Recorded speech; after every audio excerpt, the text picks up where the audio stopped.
What up, though? And welcome to Lunchtime Detroit Lions Talk, brought to you by Detroit Lions on the Prowl and Lions Nation Unite. It's your man, Curt Steele. Today is Tuesday, September 20th, 2022. You know what it is, Two-Piece Tuesday, Taco Tuesday, What Are You Eating Tuesday. On deck for today's show, LL gives an update on some injured players. Then we need to know what's going on. Coach Jones looks at how the Lions are big betting underdogs heading into Minnesota. And, your man, Curt Steele discusses the Lions offense just may be the real deal. But before we get into all that, man, it's time to bring in the rest of the crew, man. Y'all seeing he back in his regular gear, after his victory Monday, garb yesterday. But it's that ladies' pit, that men's regret. You ain't seen nothing yet. It's the high player from the Himalayas, LL Cool Torrance. What's going on, my guy? Was our Prowl Nation, and good morning. Man, and we have our resident defensive line coach, man, who knows all about getting after the quarterback, man. 281-330-8004. I'm calling who up on the low? You calling the Wolverine Coach Mike Jones. What's going on, Lion fans? Let's get this thing started. Right now. Lego. Detroit Lions talk, baby.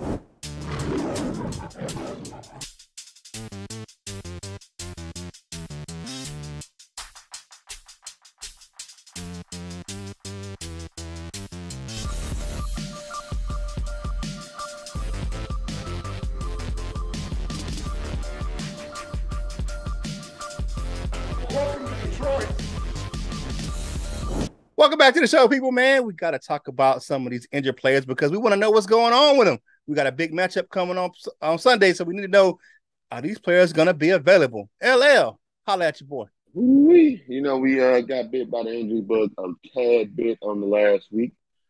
Didn't slow us down too much. We're still able to get that first big win of the season against the Washington Commanders. But nonetheless, the injury still could be a concern to some people. So this injury information comes from PrideOfDetroit.com and Eric Schlick. But he had some direct quotes from the head man himself, the MCDC. So we got a couple of updates on players like Aiden Hutchinson. He had a Charlie horse, which I didn't know. I see they had a thigh wrap, so now it makes a lot more sense. Sometimes you get them and they'll wake you up out your sleep. Man, oh man. But Dan Campbell says Hutch should be okay. He just had a little Charlie horse. He'll be tender, but he should be fine. So sounds very optimistic. Update on Frank the Tank Ragnow. He had a foot and groin injury. On Sunday, Dan Campbell said, we're not concerned. We feel like the thing will heal up. He just need to give a little bit of time. And following up on yesterday, on Monday, Dan Campbell says, Frank feels a little bit better today. We'll see where he's at.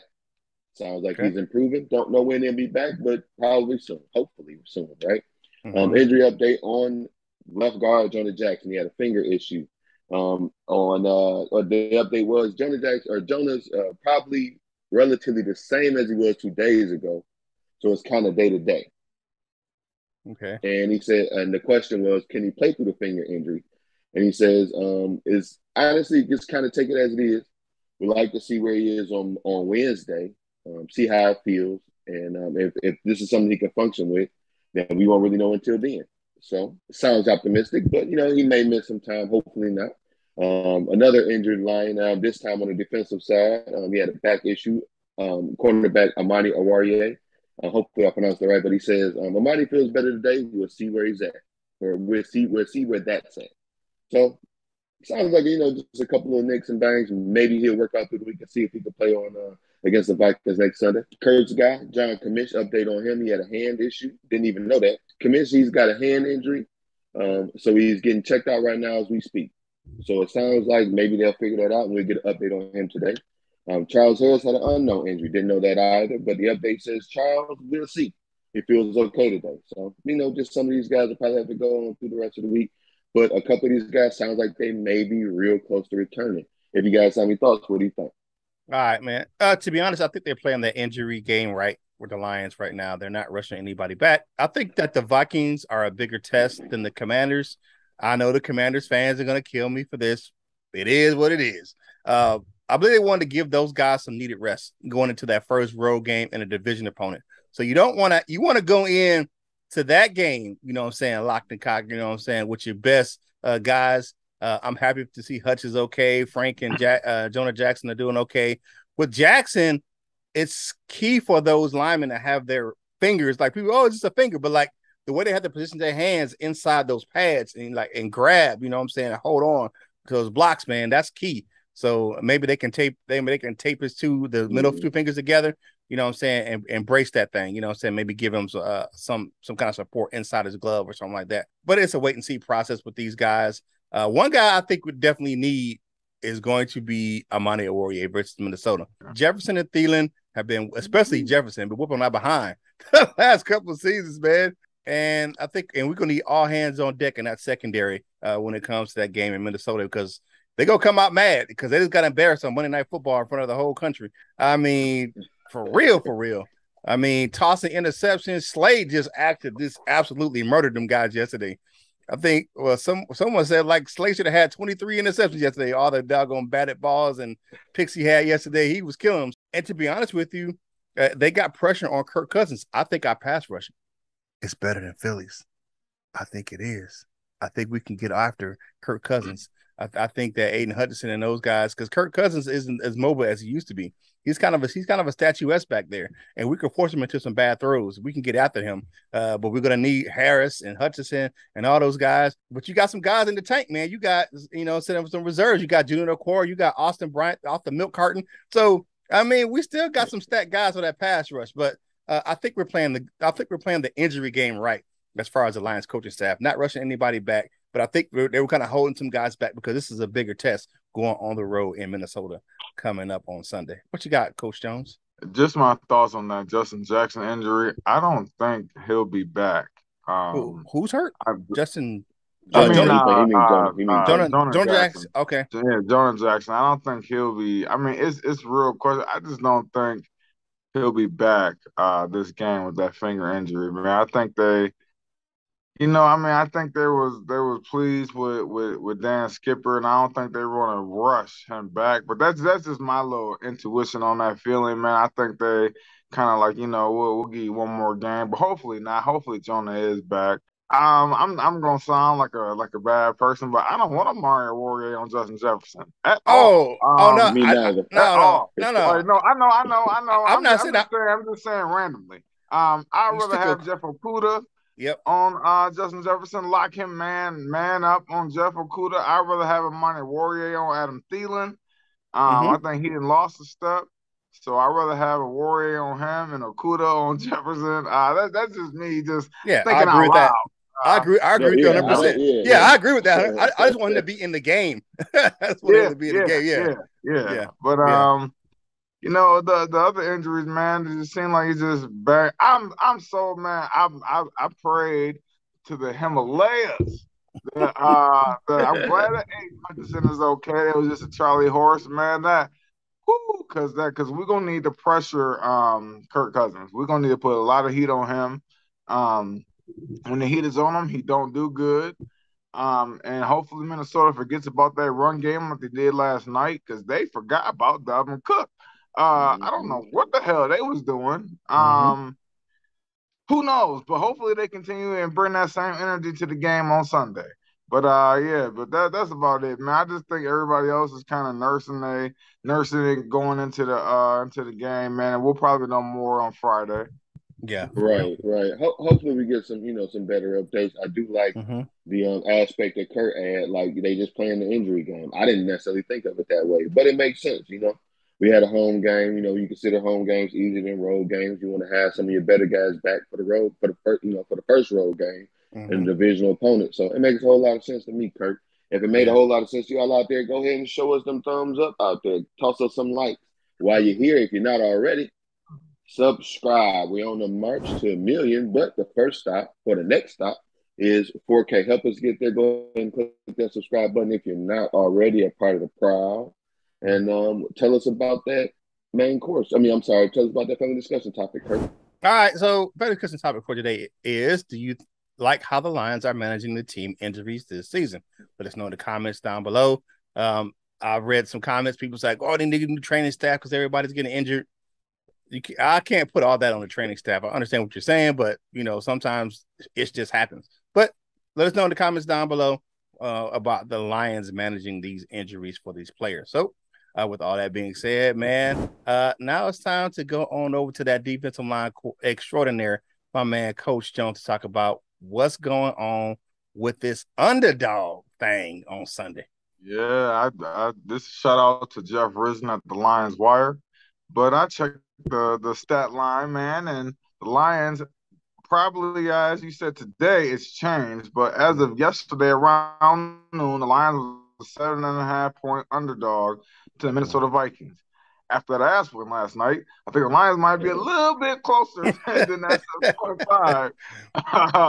I think they somewhere closer to 6.5. So that's good. That's good. But that also lets you know what coaches know, and what we have to remind players is it's on to the next. I know everybody is hype about what happened on Sunday, and nah, man, it's time to close that chapter, boop, and then go on to the next. And then that's what it is, man. And even the betting line or the money line, if you look, has if you bet $100 on the Lions, you're gonna win 250. So if you bet 300 on the Vikings, you're gonna win 100. So that lets you know right there. Reality sets back in, and you realize that we still have work to do. And we can't be satisfied off that one game. Be happy. Keep it in the back of your mind. Know that you can win, move on, and hey, it's a whole new day. Yep. So what do y'all got to say about that, man? What are y'all thoughts on that? Because the Vikings got that ass whooped last night. So for real. That betting line was affected this morning. When I got up this morning, I checked. It was at 6 on ESPN was the betting line for the game. It was affected. The odds makers probably took it down after that lackluster performance by the by the Vikings last night against the Eagles. I think it probably will go back up before kickoff. I think the bettors and the odds makers will take a look at the injury reports from both teams.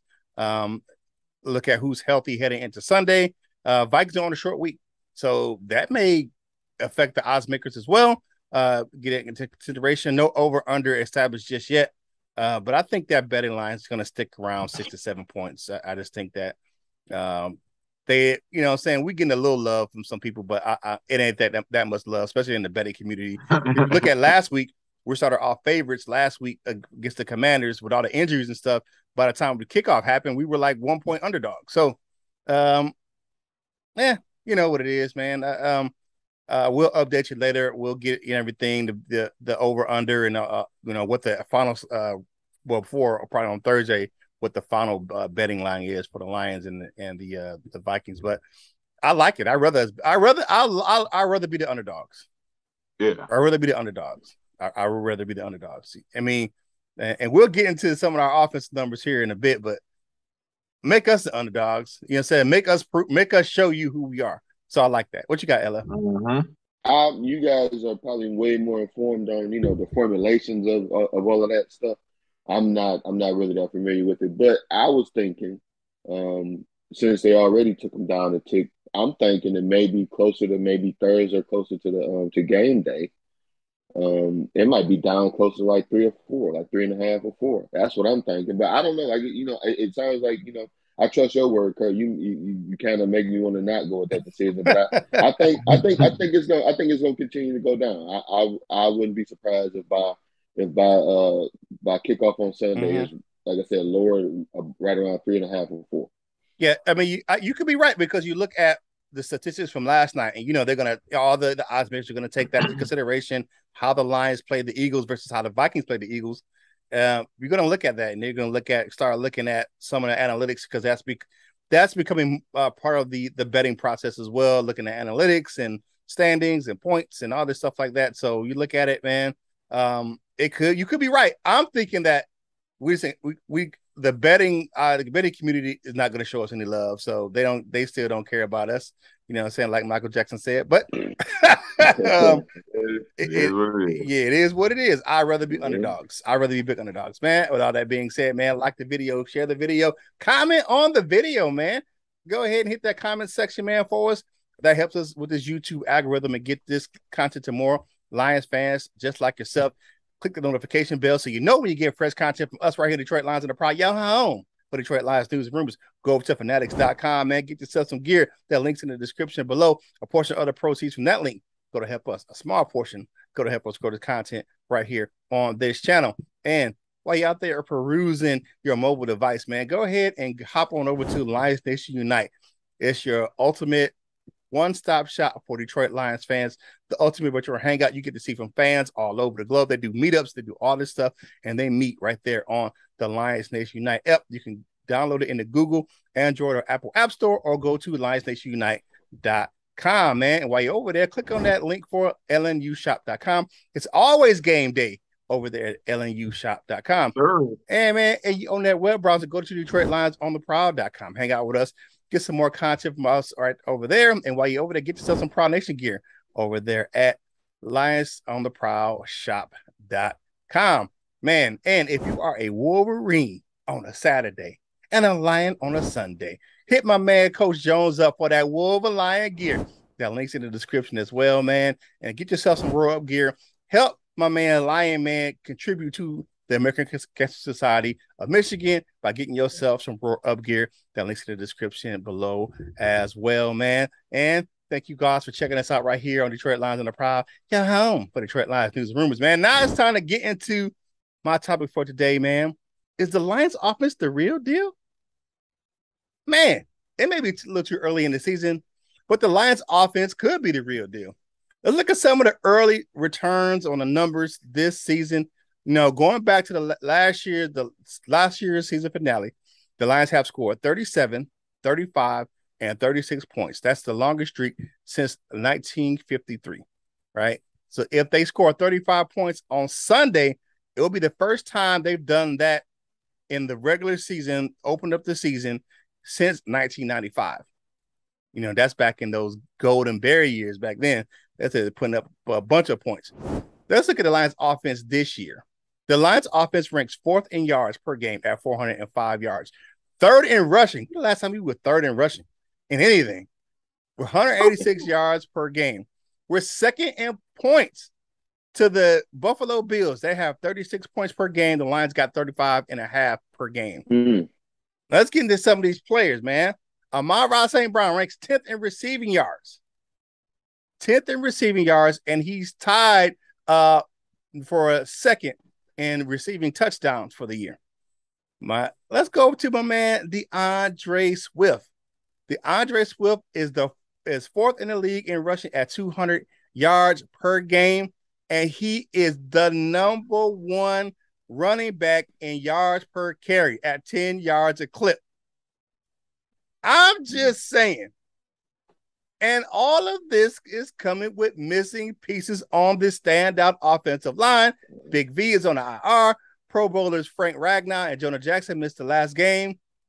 And the Lions are missing probably their most potent weapon on offense, with rookie wide receiver Jameson Williams is still recovering from an ACL injury. But he's running and looks like he's going to be on track to join the active roster after the bye weeks. Let's just say Williams was one of the fastest players in college football last year. He probably was the fastest wide receiver last year in college football. If the Lions offense can stay healthy, they can put up historic franchise numbers this season, man. The early eye test for me, with the weapons and the way that Ben Johnson is calling this offense, I think the Lions offense is the real deal. What do you guys think? I think they're the real deal because the first thing is our O-line. We was like, man, this top 5 O-line. This a top 3 O-line, and it is. It is with our bench players in. It still is. So the fact that DeAndre Swift is rated so high lets you know. And then if you look, Williams is probably Jamal Williams is probably not that far behind with his punch in touchdowns and things like that, I man. think So he's tied for like third in touchdowns or something like that. yeah, For yeah. rushing So touchdowns. Yeah. I mean, just based off of that, even with the miscues that between Jared Goff and DJ Chark that they've had, um, and the lackluster play of TJ Hawkinson, we still putting up 35 points a game. So yeah, man, it only gets better. You only build in the season, and right now we 35. We number 2 in the league. That Buffalo clipped us last night because if Buffalo ain't do what they did last night, we'd be number 1 in the league right now. Yep. So I'm sure is. Oh yeah, yeah. I Jamal believe it. Williams is tied for third. Hurts and Chubb are number 1 with 3 touchdowns, rushing touchdowns, and Williams is tied with James Robinson from the Jacksonville Jaguars with 2 rushing touchdowns for the season. So basically they like Tiki Barber and what's his name, man? Brandon Jacobs. Brandon Jacobs. Yeah, basically, I mean, they're not. He ain't the same size as Brandon Jacobs, but basically, they I like get Tiki what you're Barber and saying. Brandon Jacobs back there, man. So Yeah. I like it. I You like get down to that goal line, you want to stick the ball in, you give it to number 30 and let him do his thing. it. Yeah, I feel you. I get it. I get it. At first, I wanted to, I was gonna take some shots at Jared Goff, but I'm not. I'm gonna keep it as is. Oh, This is man. like you just said, Coach Mike. This is something to build on. It's a lot to be happy or be excited about. Like Curt said, we're doing all of this and we not even whole yet, or not complete yet. I don't think we're functioning. I don't think we're functioning. We're like rolling yet. I think we're doing okay. So, it's just a great sign of things to come. I don't necessarily expect that points per game to go up too much, but I guess it's our efficiency numbers maybe to go way up. One thing, I don't know the exact stat, but I was talking with somebody yesterday at work, shout out to Jake. He had mentioned that our offensive line is creating the most yards before contact. I forget whatever number he gave. Oh yeah, they are. But Yeah, it's a real nice number though. So it's lots of things to be excited about. Some things I've been looking at just in my head, like this, what players is going to be replacements for other players and stuff like that. On the defensive side, like John Kaminsky, even though he's been a pleasant surprise, I'm thinking like a player like to fit his role, a player like Josh Pascal will probably be that big defensive end like John Kaminsky. So on the offensive side of the ball with DJ Chark, he's been having some drop issues and everything, but he is fast and he's getting open. So I'm thinking that J-Mo is probably like he's going to like wherever we're at and it down the line, he's going to be the one in his spot, making those plays instead of DJ Chark. So I'm excited to see what's going to happen, man. And it's all going forward. Yeah, that. Okay, now Jared Goff, and you go take a shot at Jared Goff. I'm gonna give him some love right quick. Give him some love. He is tied for 5th in the league in touchdown passes because you have 4 guys that's got the number 1 spot with 7 touchdown passes. Jared Goff has 6. That's tied with Lamar Jackson, Justin Herbert, and those 3 are tied at that spot for number 6. He leads the NFC North in touchdown passes. Wait a minute. Let me make sure I'm reading that right, man. And he's second in the NFC in touchdown passes behind Carson Wentz because Carson Wentz got 7, Jared Goff got 6. So, it ain't an all love fest for Jared Goff because he's made mistakes. I ain't gonna sit here and sugarcoat it, but he doing his thing. Got 6 touchdowns and he has 1 interception. 1. That's it. Yeah. Six touchdowns and 1 interception is a nice ratio for touchdowns and interceptions. So I'll take that for right now. Yeah. Hey, man. And he's being nominated for Offensive Player of the Week. Yeah, he is. He's getting that. We'll get to that when I get to a little bit later in the show. Oh, okay. We'll talk about that. My thing is, you look at it. I think St. Brown should be. I think he should be the Offensive Player of the Week. I think might get it because of his game last night. Jalen Hurts, he killed, man. They had 300 yards passing and like 2 rushing touchdowns. I said somebody had to go bananas, and Jalen Hurts went bananas on that Vikings defense, man. They just couldn't get to that cat last night. I don't know what that was. They that what do you call that run pass option was killing that. Hey, that makes me feel a little bit better the way he did on us. See? That run, because he was killing them cats last night with that run pass and the RPOs. I was like, damn. Let me look at how many times did they sack that dude last night? Do they? I mean, they got him a couple times. Yeah, they had to get him a couple times, man. But shoot, but for what he put up in numbers for that game, right. he got there. They got him 3 sacks for 10 yards, but he had 330 yards passing with 1 touchdown and 1 interception, QB rating of 108.7. Kirk Cousins. Whew. Now this is encouraging for me. He went 27 or 46. God damn, that's a bad. That's like 50. That's like 6. That's like 58%. 221 yards, 1 touchdown, and 3 interceptions. And Slay had 2 of them. He got sacked 2 times for 19 yards and 51.1 rating for the game. Sweet Jesus, they hurt that dude. Boy, I tell you. Hey, man, that gives me some encouragement going into Sunday, man. Our defense is gonna have to step up, man. I hope they watched that game last night and watched the game tape all day today. Let's watch what they did to them cats. And the thing that the Vikings defense did last night, I don't know what their defensive, and I'm get on before we get off the rest of the topic for the show. They played zone all game and they got killed all game. The Vikings played, and their safety Smith got hurt last night, so we'll see. Man, I didn't know that. Yeah, he got hurt last night toward the end of the game. So, all that being said, man, like the video, share the video, comment on the video, man. Join the Prowl Nation. Be a part of us right here in Detroit Lions on the Prowl, your home for Detroit Lions news and rumors, man. Now it's time for us to do what? My favorite thing of the show. It's always my favorite segment. It is time for us to zip our lip and talk about what you had to say about yesterday's show. It's time for the comment cards, baby. All right, first up, we got my man Lion Eyes says Hank Fraley is my MVP, and you can't help but feel good for Skip. You know what? I said time and time again, man. Hank Fraley was the best addition to this coaching staff for me.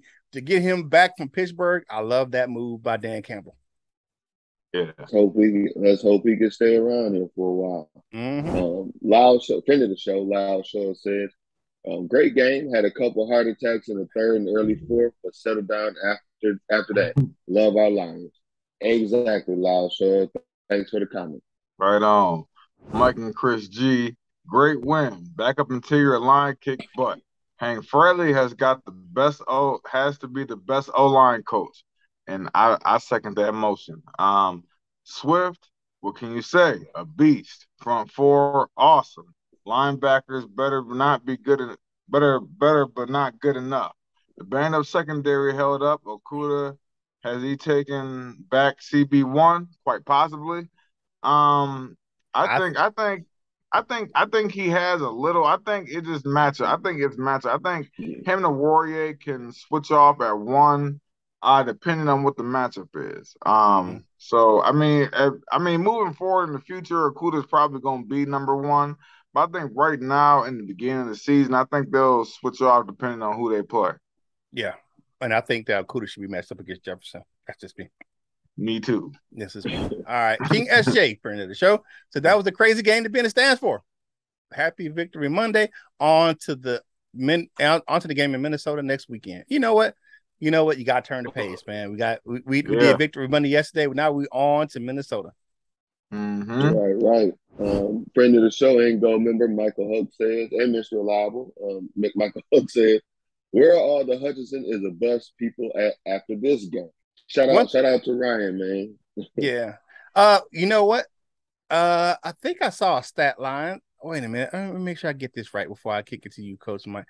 Matter of fact, you go ahead. I'm gonna come after you. Go ahead and read your comment. I'm gonna try to get this thing going, man. Go ahead. All right. Tim Short says, glad to see the show going strong after the sad passing last year. Rest in peace always. Go Lions. Yeah, man. It's still, it's still kind of like, dang, I can't believe it. So, yeah definitely. man. Yeah, man. Yeah, some things just happen, man. Life is a biatch. Mm-hmm. But But thank thanks, you, thank you. thank you for coming back and hanging out with us, man. Oh, here's that stat. I think I found it, man. Who's tied for third in the NFL in sacks right now? Aiden Hutchinson. Ooh-wee. Yeah. In one game, he went from not even ranked to third in the league in sacks. Stop playing with that young man, fella. Stop It playing was with all that good just a young week man. ago. Yeah, man. Right. Yep. Used to be my homie. And now you act like you don't know me. All right. That was the comment cards brought to you by excuse me, that's what the comment cards for today, man. We appreciate you. Go ahead, leave us a comment, man. Drop us a comment on any segment from the show or how we're doing or just your thoughts on the Lions as a whole, man. We appreciate you joining us right here on Detroit Lions on the Prowl, your home for Detroit Lions news and rumors, man. Now it is time for everyone else's favorite segment, Dessert with your man Curt, brought to you by Delightful Bites, custom cookies and desserts for any occasion. If you like how they look, you'll love how they taste, man. It is great over there, man. If you don't do the Facebook thing, because the link's in the description below, go over to delightfulbites18@gmail.com and send her a quick email. If you want to see all that beautiful dessert footage, go on over to TikTok or Instagram, put in Delightful Bites 18, and you will see all that delicious, beautiful dessert footage. Delightful Bites, get your cookie on. All right. So Jared Goff, oh man, he alluded to this earlier, is nominated for the FedEx Air Player of the Week over on NFL.com. Let's look at his stat line from the game on Sunday, man. And he had a pretty good stat line for the game, man. Jared Goff went 20 of 34, which is a little over like 70%. He had 256 yards passing with a 7.5 yard average, but 4 touchdowns and no interceptions, and finished the game with a 121.7 rating for that game on Sunday. So if you want to do your man JG a solid, go on over to NFL.com and click and vote for that young fella for FedEx Air Player of the Week. The only problem with that is they do it before the Monday night games, because if they did it today, it would have been Jared Allen probably would have been, and probably Jalen Hurts would have probably been up there too. But going over there, man. Congratulations for the nomination, man. If you want to see your boy do some big things, that is the second week in a row that we had a player getting nominated for that FedEx Player of the Week. Last week it was DeAndre Swift for week 1 for the Ground Player of the Week. This week is Jared Goff for the Air Player of the Week. So go ahead, man. And that's your dessert. What you man, Curt? Brought to you by Delightful Bites, custom cookies and desserts for any occasion. Delightful Bites. Get your cookie on. Let's take that quick walk on over to the Wall of Fame, baby. First up, we got my man David Anderson in the house. Shane the Insano. We got Joseph Carter in there and George Eagle. For our man Brand and Dan Spanlos, man. That's my guy, man. He hits me up all the time. So that's our gold, our bronze members. For our silver members, we got my man Cap Ice Cold, Henry Wallace, and John Martin. For our gold members, we got Mr. Reliable, Michael Huck, who was in the comment cards, Larry McQuiston, my man North End Ken's in the building, Just the D, Michael Lewis, Lionel or Douchebaggia, man. If you want to check out some good content, check her out. The replay is on the channel for the Lioness Layer. Check out her with Val and friend of the show and DSA member Rachel Marie Sports, man. They had a good conversation on Sunday. So go ahead and check it out. And then you have my man, the Jazzy One, Paul Giroux, and the Tornado joining us from out there in Utah. To become a member of the Hall of Fame, click that join now button in the description. Now it's time for final thoughts for us on a Tuesday, 2-piece Tuesday, Taco Tuesday, whatever you eating Tuesday. My man, LL, what you got? You already know what it is. Curt said it all. Happy Tuesday, everybody. Fuck the Vikings. That's what we own. Vikings week. Let's get it. Yep. What you got, Coach Jones? Yeah, it's rivalry week all across the border. This Friday night, we got the formerly known Jackson Western Panthers. Now they go by the Parma Western Panthers, punk asses. Yeah, man, it's going down. It's going down. They've had our number the past couple years. We had their number, a few years back, man. So it's about time. Hey, this week 1 of the Juggernaut local matchup, and then next week we got another one. So hey, y'all know what it is, man. My game face is on. I'm locked. I feel you, dog. All right, man. For your boy Curt Steele, final thoughts for today's show, man. Hey, man. I enjoyed Victory Monday, but it's time to go on to Minnesota. Like Coach Campbell said, man, that's the next step. We still got work to do. You take 24 hours, you enjoy it, and then move on. I'm looking forward to the game on Sunday and covering the matchup the rest of the week. But I think that they were exposed last night, and we can glean some things, man, and take away. And I think our offense can take away some good matchup issues, you know what I'm saying, going into Minnesota. So we ain't no punk, Minnesota. We ain't gonna lay down for you. I ain't gonna say I ain't scared of you, but I will say we ain't no chumps either, though. So I'm saying we come to this game, it's gonna be a rough one. It's gonna be a dogfight on Sunday. Because they come back mad, you know what I'm saying? I ain't gonna lie to you, I'd be mad as hell if I got whooped like that. So anyways, man, hey man, thank you for joining us right here at Detroit Lives on the Prowl, your home for Detroit Lives news and rumors, man. If you got work today, man, hey, the grind is starting to get a little hard Tuesday. You know what I'm saying? You're gonna have a couple meetings that could be emails or Slack messages or Basecamp messages or whatever messaging you use for your company. Go ahead. If you're getting overwhelmed at work, take a deep breath. Woosah, take a step back, get refocused, and get back at it. If you need help, go ahead and ask it. September is still Mental Health Awareness Month. So go ahead and get your mental checked out. If you need it, man, you can't do it by yourself. Sometimes you need that person with that degree on that wall to help you get through what you're going through. So it's Two-Piece Tuesday. It's Taco Tuesday. Some places you can get $1 coney on a Tuesday. So whatever you're eating for lunch, man, this napkin, no crumbs off your face, man. Finish your drink and get back to work, baby. And whatever you're doing in life, you got to boss up, ball out, and be the best version of you that you can be. For my fellas, Coach Jones and my man LL Cool Tones, this is Curt Steele, and we will holler at you real soon. We love you, Jim.